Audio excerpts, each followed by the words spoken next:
मंत्री नितेश राणेंकडून केरळचा मिनी पाकिस्तान असा उल्लेख करण्यात आला। राहुल गांधींवर टीका करताना नितेश राणेंनी हे वादग्रस्त विधान केलंय।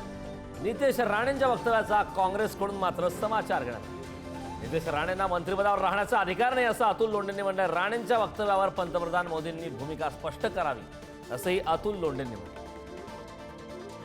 खरंच कौतुक करायला पाहिजे। आमचे केरळवरून जे मित्र आले 12,000 ना मुलींना सोडलं 12,000। अहो एक आपल्या भगिनींना घरी आणण्यासाठी किती मेहनत करायला लागते ना। आमच्या सगळ्या सारख्या हिंदुत्ववादी कार्यकर्त्यांना विचारा। आमच्या ह्या केरळमधल्या भावांनी 12,000 आणले घरात आणि मोठ्या संख्येने त्यांच्यासाठी टाळ्या मारा आणि त्यांचं अभिनंदन करा।